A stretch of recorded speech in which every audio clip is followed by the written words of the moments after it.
The sunshine and beaches of South Florida attract many types of people. Aspiring young models gravitate here with the hopes of being discovered. Beginning in February 1984, the dreams of stardom darkened into nightmares when several young women disappeared. It was the beginning of a string of brutal and terrifying murders that spread out across the country.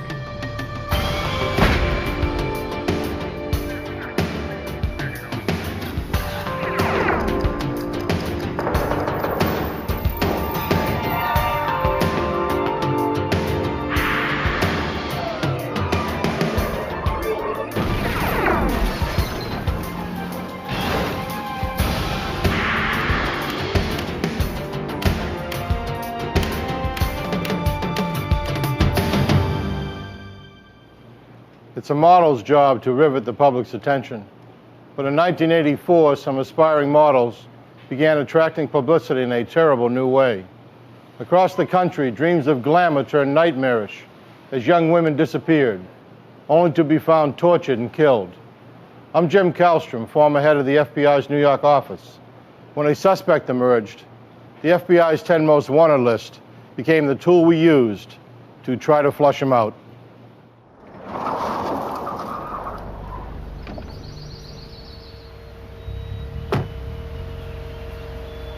The promising life of Beth Kenyon came to a violent end on March 5th, 1984.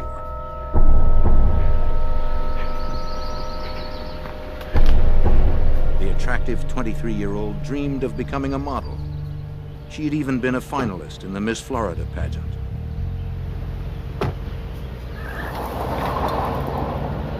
But all her hopes were cut short this Monday afternoon.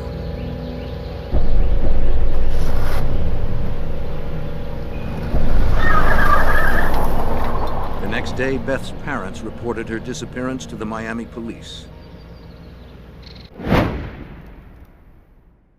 The police merely listed Beth as a missing person and explained many girls her age drop out of sight for various reasons without telling their parents. But the Kenyons knew their daughter wasn't the type to just vanish after a few days on a lark. They hired private detective Ken Whitaker and his son Ken Jr. to investigate. She's been missing. The Kenyons told the Whitakers that Beth worked as a teacher of emotionally disturbed children. She has a regular routine that she comes home.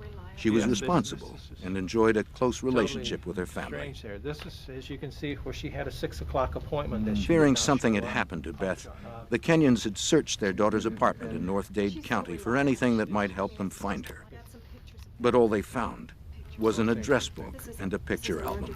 Beth, and this is Beth over here, and this is a boyfriend, somebody she went out with. This is just showing me a picture. Armed with little more than a few snapshots of Beth and her friends, the investigators went to work. The father and son team quickly narrowed down Beth Kenyon's last known whereabouts. Ken Whitaker Jr. talked to an attendant at a Miami gas station near the school where Beth taught. Ken showed the attendant several photographs. He clearly remembered Beth, but he also recognized someone else in the photos, a man that accompanied Beth the afternoon she disappeared. His name was Christopher Wilder. On March 11th, 6 days after Beth's disappearance, the investigators contacted Wilder by phone. He denied knowing where Beth was, but invited the Whitakers to his house to speak more about her. But when Wilder didn't answer his door, the suspicious investigators decided to look around. They had learned he was a successful building contractor and a self-proclaimed fashion photographer. The Kenyons had told the father and son team that Wilder had proposed to their daughter, but that she had turned him down, leaving him upset and angry. Rifling through the garbage, the Whitakers found a photograph. Chris Wilder. On the surface, it appeared an innocent picture, but to trained eyes, it meant more. The Investigators soon learned that Christopher Wilder had driven a car in the Miami Grand Prix. On February 26, 1984, he finished 17th and won $400. That race day was also the last time that anyone saw Rosario Gonzalez. The 20-year-old worked for a marketing firm distributing free aspirin samples at the Grand Prix. The Miami News still buzzed with the mysterious disappearance of Gonzalez. She had vanished just 5 days before Beth Kenyon. The investigators discovered that Wilder knew Gonzalez. She had modeled for him in amateur photo shoots. It was a critical connection. The two missing women, Beth Kenyon and Rosario Gonzalez, were linked through Christopher Wilder. With this information, Mr. and Mrs. Kenyon sought the help of the FBI. Special Agent John Hanlon of the FBI's Violent Crimes Unit in Miami remembers the meeting. On the 12th of March, the Kenyons came to the FBI seeking more active involvement of the FBI. Of course, we didn't have any jurisdiction at the time. There was no evidence of an abduction. In an attempt to put pressure on Wilder, the Kenyons' private investigators leaked their findings to the Miami Herald. The story was published on March 16, 1984. Though the article did not mention Christopher Wilder's name, it clearly accused him. The report described the man connecting Gonzalez and Kenyon as a local contractor, race car driver, amateur photographer, and a native Australian. It was Wilder to a T. Although the FBI had no jurisdiction, Supervisory Special Agent Gordon McNeil had already begun looking into the matter. This connection drew my interest, and I decided to open a preliminary kidnapping investigation to see if we had a possible violation of federal law. Agents McNeil and Hanlon found Wilder was a likely suspect. He had a criminal history that reached back to his native Australia, where he was out on bail on a sexual assault charge. Days later, on March 21st, the agents were notified about an incident which allowed them to open a full investigation. A phone call came into the Miami FBI office, reporting that a Tallahassee, Florida woman had been abducted and transported across state lines into Georgia, where she escaped. The initial description of her assailant fit Christopher Wilder. Are you okay? Special Agent Hanlon flew to Georgia to hear the victim's story.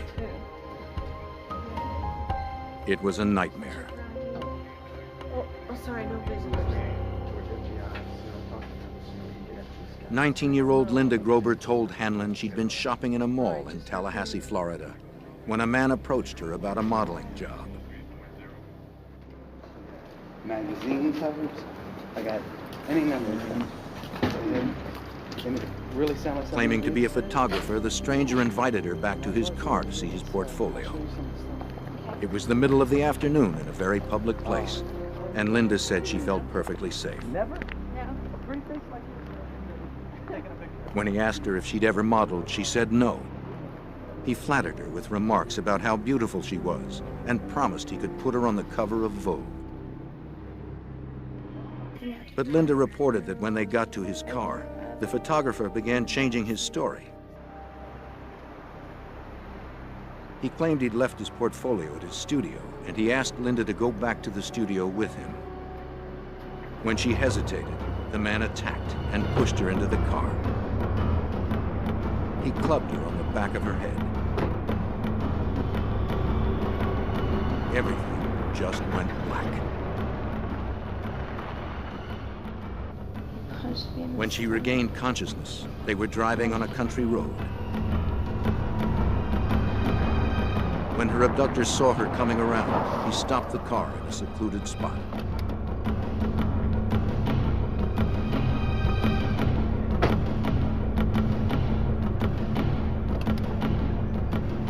He dragged Linda from the car, telling her that if she tried to escape, he would kill her.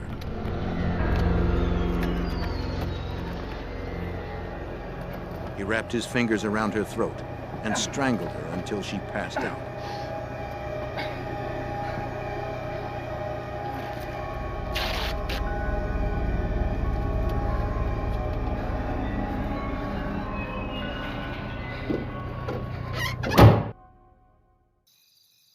The next time she woke up, she was wrapped in a sleeping bag, lying on a bed in a cheap motel room.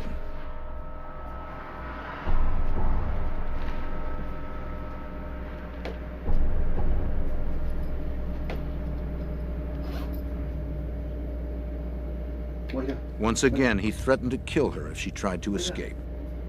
Don't move.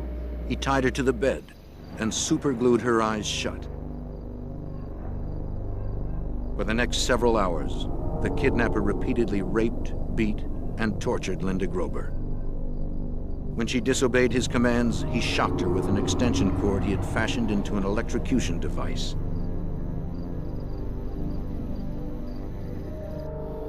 And he tied The me abuse up. was so severe, Linda realized she would be dead before someone found her. And then he drove her away.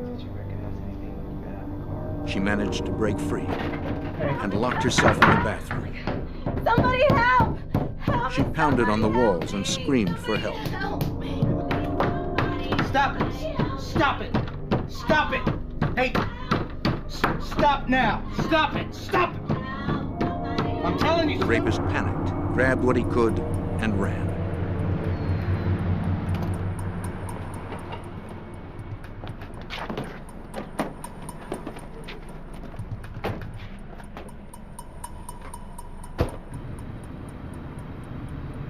Agent Hanlon showed Grober a series of photos and asked if she could identify her assailant.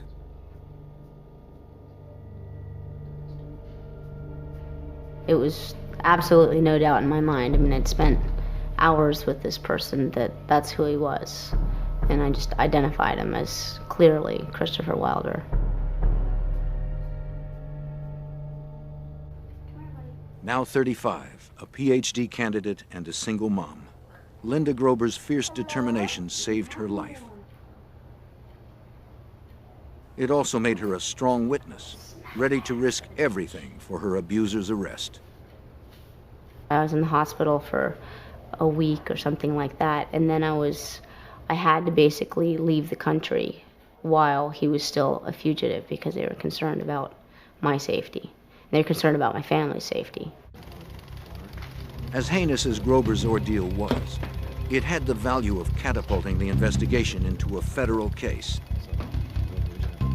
Because she had been abducted across a state line, the FBI now had full jurisdiction. Christopher Wilder was now wanted for the kidnapping and rape of Linda Grober. And he remained the prime suspect in the disappearance of Rosario Gonzalez and Beth Kenyon. Obviously now we had federal violation, and we had every reason to put all the resources of the FBI into this case.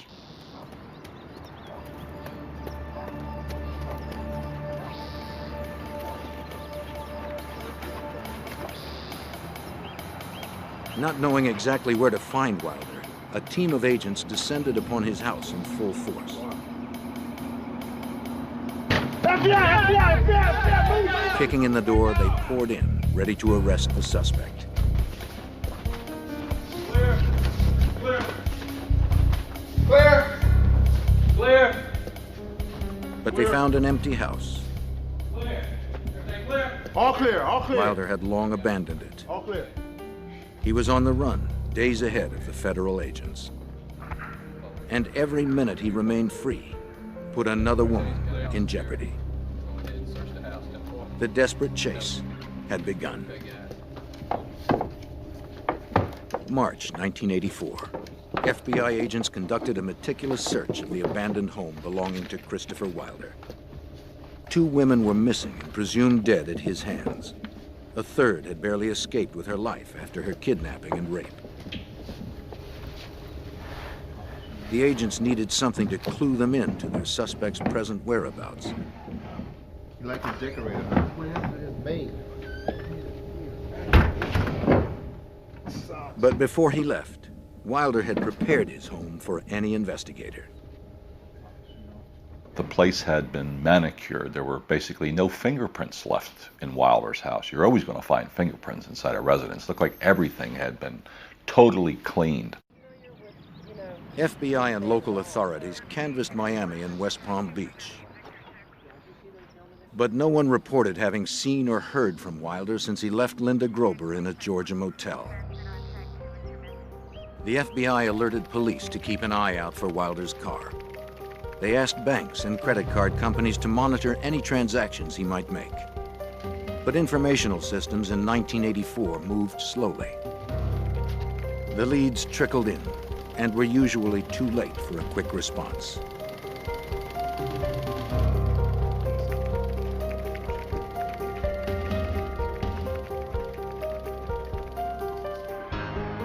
On March 21st, 1984, a sharp-eyed utility repairman in Central Florida noticed something unusual in a shallow creek.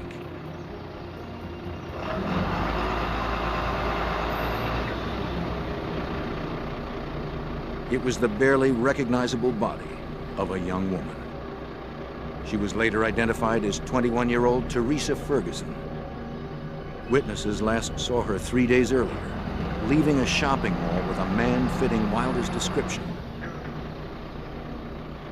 The autopsy showed she'd been beaten with a tire iron and strangled to death. The victim's profile and the savagery of the crime suggested Wilder. But nothing directly tied him to it. If it was the Australian contractor, the FBI agents knew they had a serial killer on the loose. One that had to be stopped before he murdered again. Agents continued to follow the suspect's trail. An automatic security camera photographed Wilder at a bank in Tampa. The bank records showed that he had emptied his accounts of more than $19,000. It was an ominous break. Their prey now had the money to travel far and wide. By March 22nd, 1984, Wilder was already in Texas.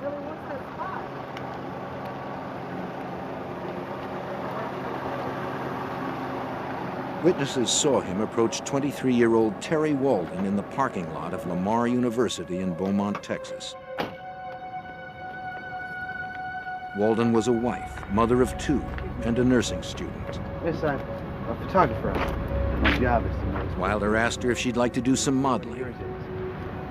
Make a lot of extra money. You sure you don't want to keep the card and think about it? But Wilder couldn't seduce Walden with his pitch. Okay. She politely declined.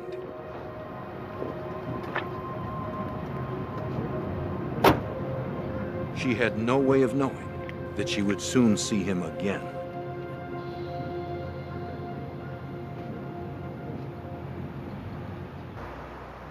While the FBI began its national hunt, witnesses later told investigators that Wilder had stayed in Beaumont, Texas another day. This time he went back to familiar territory to stalk his next victim. They have this one is $7.99 or $9.99. He visited the local mall, shopping for a young woman to deceive with dreams of glamour. You're taking some fashion photography? No, listen. You don't have to blind me. I'm legit. It's okay. But no one succumbed to his bogus promises. No, sorry. That's fine. That's fine. After getting brushed off several times, he spotted a familiar face. It was Terry Walden.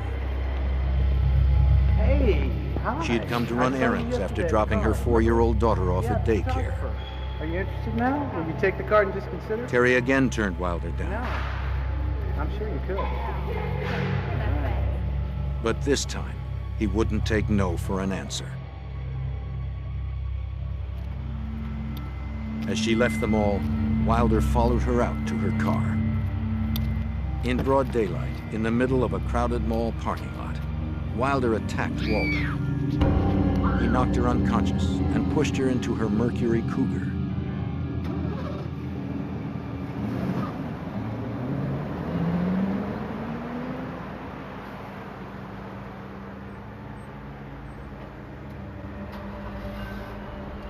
He grabbed his bags and drove off in the victim's car. Walden's husband reported her missing later that afternoon when she failed to pick up her daughter at daycare. But by then, it was too late.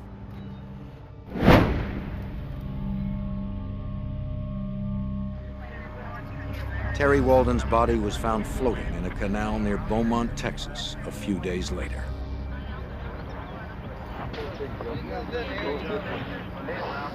The police recovered Wilder's Chrysler a few miles away. Some fiber and some hair in here. Let's get a couple pictures of this, Jim, before we take the stuff out. An FBI forensic search of the car uncovered hair and fibers matching Teresa Ferguson, the young woman discovered by the repairman 5 days before.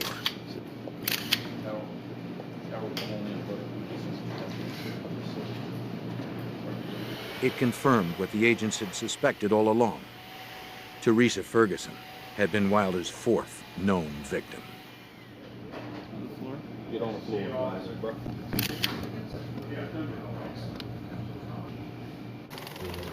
McNeil and Hammond estimated that the killer was still at least 2 days ahead of them. Out of the Miami office, they broadcast a national all-points bulletin for Terry Walden's stolen car. Every state police agency along the way, every state trooper who was out on that highway knew the car we were looking for. And unfortunately, it's amazing sometimes you say, okay, well, he's in a purple car. We say, how many purple cars are out there? Well, it's amazing how many purple cars are out there when you're looking for purple cars. And that was the problem. We never knew at the time what license plate he was using on that particular vehicle. FBI teletypes clattered endlessly. Every field office in the country received page after page describing Wilder's physical appearance, his victim profiles, where he had last been identified, and where he was thought to be heading.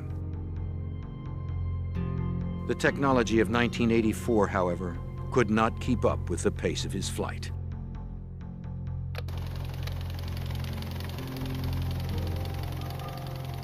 There were so many leads on Wilder going back and forth all over the country. Every one of them went to all FBI offices for information that the FBI teletype system was backed up over 48 hours for about 2 weeks because of the volume of information that was flowing back and forth on Wilder. That left the Bureau with only one certain way to track Wilder. They had to follow the grisly trail of corpses he discarded as he ran. The next victim was 21-year-old Suzanne Logan. She was last seen shopping at a mall near Oklahoma City. A fisherman stumbled upon her body 2 days after she disappeared. The location of her disappearance and the manner in which she died all suggested one thing. She had died at the hands of Christopher Wilder. In this particular case, we had an individual who was kidnapping, raping, torturing, and murdering a woman about every day and a half. So there was intense pressure, as there should be. Slow technology and a fast fugitive hampered the FBI. But on March 28th, they got the break they had hoped for. Wilder checked into a motel in Rifle, Colorado, using a stolen Visa card. The FBI knew he had the card and was using it, but they had not been able to trace it until Rifle. In those days, 1984, they didn't have the instant validation of your credit card when you walk into a hotel. They only called in bills that were going to exceed $100. Every motel that Wilder stayed along his murderous route, the charges were in the vicinity of $50 to $60. Perhaps from sheer boredom, the motel clerk decided to call in the credit card that night instead of waiting to mail it the next day. Instead of approval, the clerk received a phone number to call immediately. An early morning call mobilized the FBI's Denver, Colorado field office. At last, the FBI knew where the fugitive was. In the early hours of the morning of March 29th, 4 agents approached Wilder's motel room, confident that they had finally cornered the killer. Okay. FBI! Search warrant! Go! FBI! He wasn't there. As swiftly as the FBI had responded, Wilder had eluded them. For some unknown reason, the fugitive had departed before sunrise. He's not in the hotel. It had been the best lead the agency had, and it failed. Once again, the exasperated task force had no idea of where the predator was. Yet they feared it was one of the dozens of shopping malls within a day's drive of Rifle, Colorado. March 29th, 1984. In just 3 weeks, the Australian contractor Christopher Wilder had abducted 4 women and murdered 3 of them.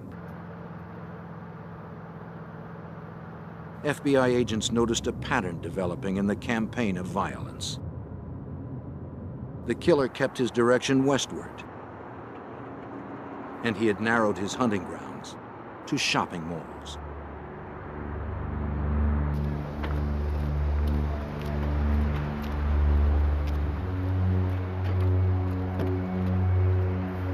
"18-year-old Cheryl Bonaventura was last seen at the Mesa Shopping Mall in Grand Junction, Colorado.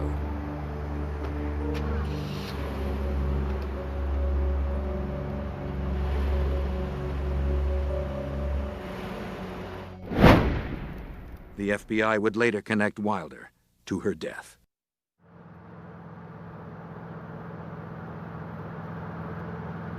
You had a man that you knew was on the prowl. You had a man who you knew as each day goes by that some poor soul in deathly fear of her life was dying in an extremely extremely painful way. To get the word out, the FBI cast a wide net.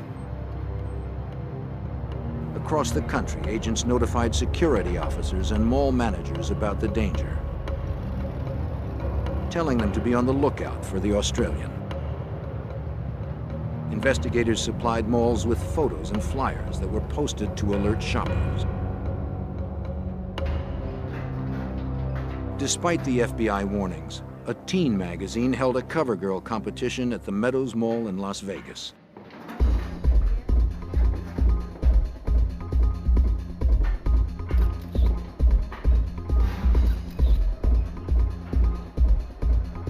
Wilder showed up, armed with his camera.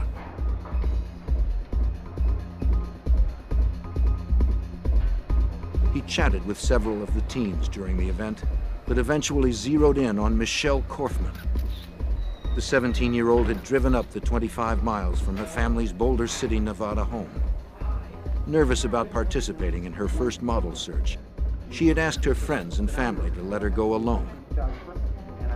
After a few minutes' conversation with Wilder, Korfman changed her clothes and left the mall with him. Yeah, sure, I do. That's great. It was April 1st. As soon as Vegas authorities alerted the FBI that a local girl had disappeared at a mall, agents responded. They asked for all pictures that anyone had taken of the fashion show. One photographer immediately delivered 5 rolls of film. And when they printed those photographs, there was the Korfman girl on stage in a modeling type pose, and who's directly beyond her, about 20 feet away, looking at her with what I call the look of a homicidal maniac, none other than Christopher Wilder.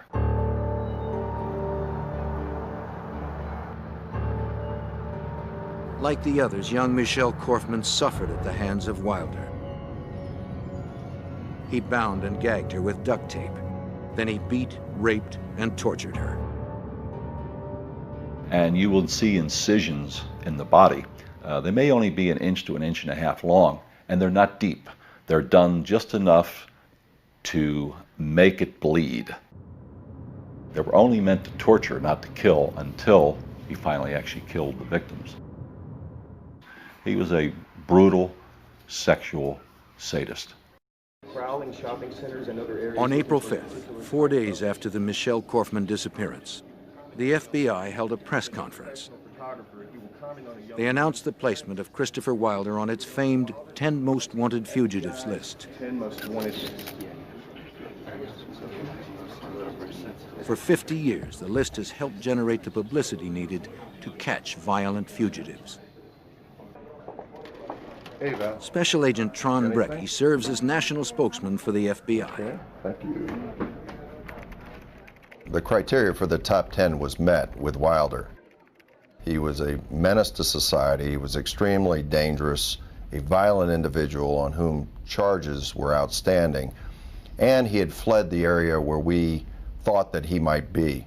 Therefore, it was very important for us to get the message out to the American public and to the media that he could be anywhere in the United States.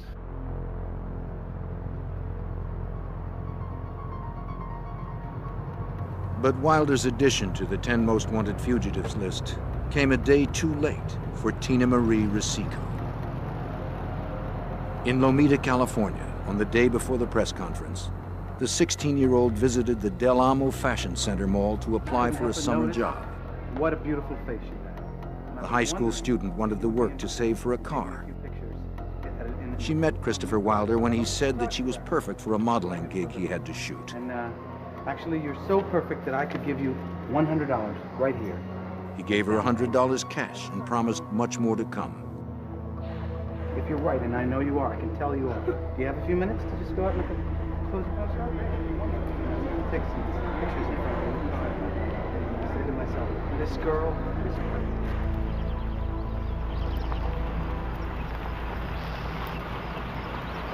Wilder drove Tina Marie to a nearby park.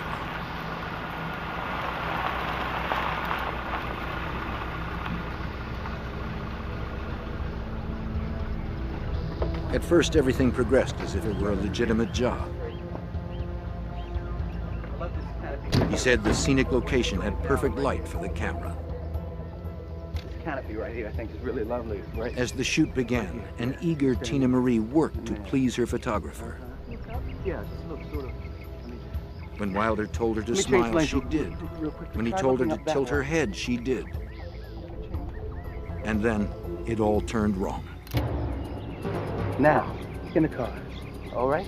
He pointed a .357 Magnum at her face and told her to get in the car. Quickly, quickly. The terrified teen had no choice but to obey.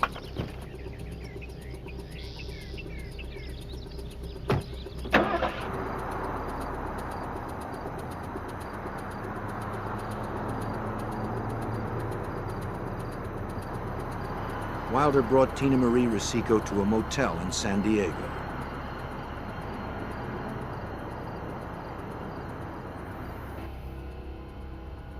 There, like all the others, he beat his teenage victim, tied her to the bed, and raped her repeatedly. Wilder cut her with his knife and electrocuted her using wires he would tie to different parts of her body. The brutality perplexed Agent Hanlon. You say to yourself, why would anybody want to do that to anybody? To scare them so bad, to brutalize them so bad, to torture them with an electrical cord, and then kill them like a piece of trash. And that person knows they're going to be killed. I mean, up until some point, the great realization comes over that individual, I'm not going to survive this. My life's over. And these are young women. He identifies himself as a professional photographer, commenting on a young woman's appearance and attempts to persuade her to accompany him from the area. Just as Tina's life was about to end, a special news bulletin captured Wilder's attention. Dangerous, and this approach may lead to his apprehension. Christopher Bernard Wilder has been placed on the FBI's 10 most wanted list. The It was the FBI press conference. Wilder watched in horror as his picture was plastered on television sets across the nation. The federal agents proclaimed him the most wanted fugitive in America. They held him responsible for the disappearances of 6 young women. They didn't know about the 7th victim in the hotel room with him. We gotta move, come on. Wilder panicked. He grabbed Tina Marie and hit the road. Come on, we gotta move.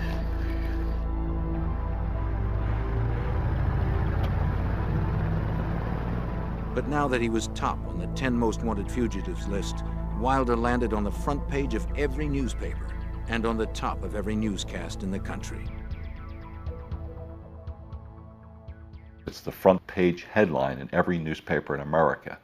Every news show, every radio show is talking about Christopher Wilder and showing his picture and saying his name, Christopher Wilder. The FBI hoped that by plastering Wilder's face across TV screens and newspapers, someone, somewhere, would spot him. It was the best chance agents had to stop Wilder before he destroyed another life. In the spring of 1984, the FBI conducted the largest manhunt in history for the rapist and murderer, Christopher Wilder. They knew of at least 6 victims. They suspected there were many more. Wilder had squeezed through the FBI net in Nevada as he headed back east. With him was a 16-year-old hostage named Tina Marie Rosico. On April 10, 1984, outside a shopping mall in Gary, Indiana, Christopher Wilder told Rosico that he would let her go on one condition. She had to help him catch his next victim. For 6 days, the adolescent had been raped, beaten, and terrorized. She was ready to do whatever he asked. Wilder noticed Dawnette Wilt ducking into several shops. He figured she was job hunting in the mall.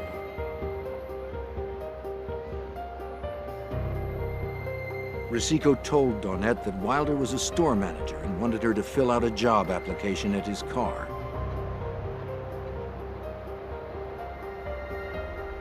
When they reached his car, Wilder drew his pistol and forced Dawnette to get in. Sweetheart, why don't you just come with us? Get the car. Get in. Go around, go around. He sped off with the 2 girls. Witnesses saw them leave. A young woman, very attractive, as were all of Wilder's victims, had been taken from was seen leaving with an individual who they believed to be Christopher Wilder from a mall in the Indianapolis area. And so when that information came to us, we felt that, okay, now we know he's headed back east. The Bureau directed every agent east of the Mississippi to work on the case.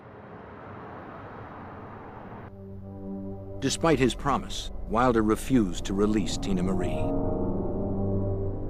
Instead, he forced Rosico to watch while he tortured and raped Dawnette in front of her. The nightmare continued for 2 days.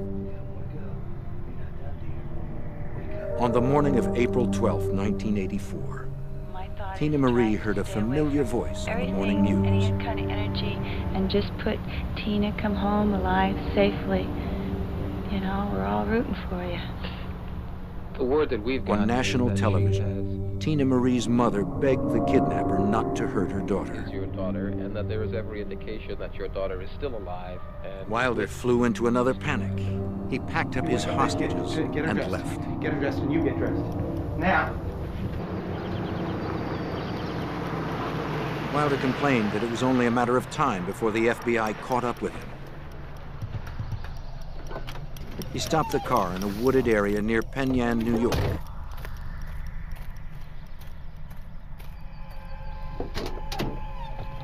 He ordered Rosico not to move. Dawnette was drugged with sleeping pills, yet he forced her to march into the forest.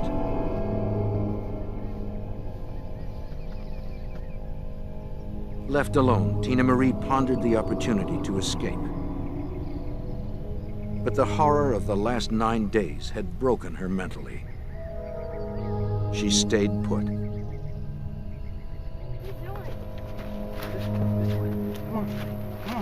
Walking through the woods, Dawnette Wilt slowly woke up to the realization that Wilder was going to kill her.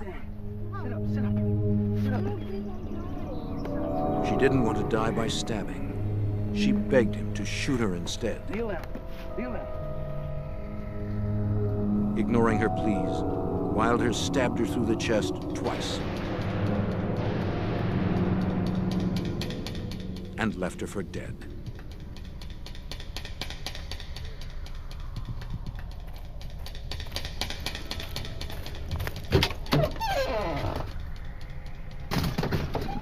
Okay, here we go.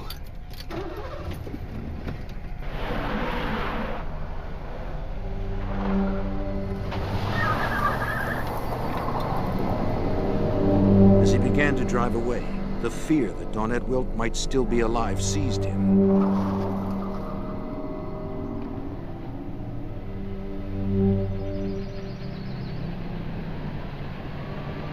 He returned to the scene to properly dispose of Dawnette.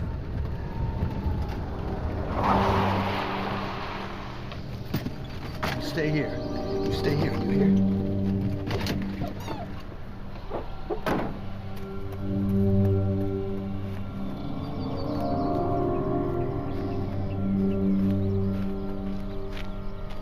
When he got there, he could scarcely believe what he saw. She was gone. Incredibly, Dawnette Wilt had survived. Stabbed twice, bleeding profusely, drugged and beaten, she had managed to pull herself up and escape to a road where a passing motorist rescued her. Thanks to Wilt's testimony, the FBI now pinned Wilder in the Northeast, still driving the Mercury Cougar he had stolen from Terry Walden. But for how long? After he went back and found out that she was no longer there, he realized obviously that he had to do something with this vehicle. He needed a new vehicle. And he got into western New York State. Once again, he headed for the nearest mall.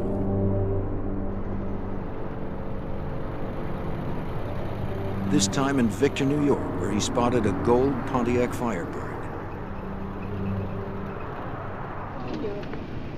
He told Rosico she would take the wheel of the Cougar and follow him wherever he went.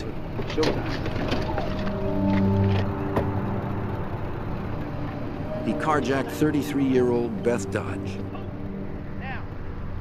At gunpoint, Wilder forced her into the back seat of her Firebird. The emotionally shattered Tina Marie did as she was ordered.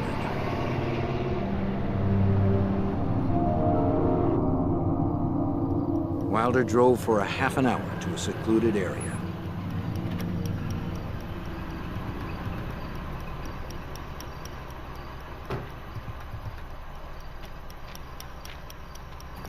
Come on, get out. Come on, just get out. Just get out. Just get out. Listen, I want you to get the white suitcase, and I want you to get the camera, and I want you to put it in this car and wait for me, you understand?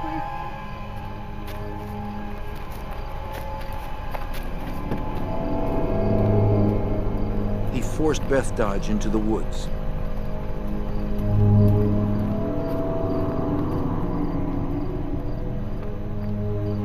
Moments later, Tina Marie heard 2 shots echo out from the trees.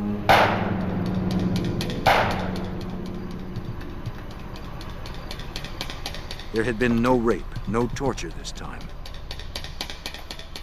Wilder had simply killed Dodge for her car. But he had a different fate in mind for Tina Marie.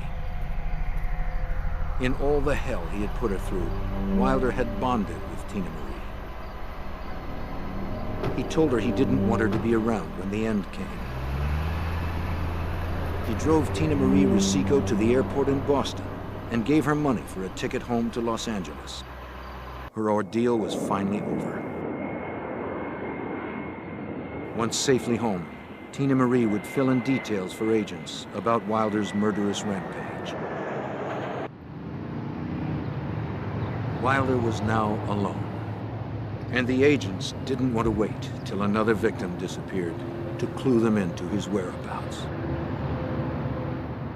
During the search for Wilder, we knew that he had friends in Canada and had visited Canada extensively. So we felt there was a good chance that he was heading directly east and then north into Canada. Wilder raced toward the border in Beth Dodge's Firebird. For 3 weeks, he had beaten the FBI's best efforts. Even the 10 most wanted fugitives list had failed to produce his capture. Agents McNeil and Hanlon desperately wanted to stop the killer before he struck again or fled their jurisdiction. By April 1984, Christopher Wilder had left 7 women dead across America. 3 more were presumed dead. 3 others had survived with rapes and beatings. The FBI believed that he was in New England, heading north. Federal agents concentrated their resources in the northeastern states before he could escape across the Canadian border. I mean, the FBI had agents out circularizing in the wanted poster out and that kind of thing, but the best thing you have going for you are the hundreds of police officers up in that area who are many more eyes and ears than FBI agents available in New England. On Friday, April 13th, 1984, Wilder stopped for gas in the tiny town of Colebrook, New Hampshire, about a dozen miles from the Canadian border. While he filled the tank, he casually asked an attendant about the paperwork that might be needed to cross the border. 2 state troopers, Wayne Fortier and Leo Jellison, spotted Beth Dodge's car.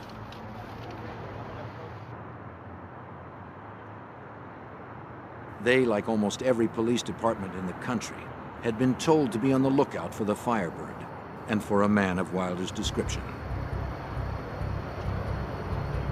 Jellison asked Wilder if he could speak with him. Buddy, can I talk to you for a second? Please! Get out of the car! Wilder leaped into the Firebird and grabbed his .357 Magnum. In the struggle, the weapon went off. Officer Jellison was shot in the chest. He would live. But Christopher Wilder would not. The bullet that wounded Officer Jellison first passed through Wilder. It pierced his heart, killing him instantly. Wilder's cross-country reign of terror ended with a 10th death. His own. Authorities ultimately recovered the mutilated bodies of Cheryl Bonaventura and Michelle Korfman in the months afterwards. But the 2 missing women that started the investigation, Rosario Gonzalez and Beth Kenyon, were never found. Mr. and Mrs. Kenyon went to their graves without knowing the fate of their daughter. Other victims and their loved ones have struggled to restore their shattered lives. Linda Grober has also learned a chilling lesson. I think an important point to make is that these people are not always demons, and they don't always have tattoos, they don't always have long hair. They're often extremely eloquent, and they're disguised, and they can fit easily into your father's living room after dinner sipping a wine or a brandy. The terrifying truth is that Christopher Wilder was not unique. He made the most wanted fugitives list, but there are dozens of killers like him each year that never reach national attention. They trawl our shopping centers, our schools, and our churches, searching for victims. Vivid dreams of easy fame and fortune can quickly darken. Only through public awareness, tireless vigilance, and the resourcefulness of the FBI can we hope to keep these predators at bay.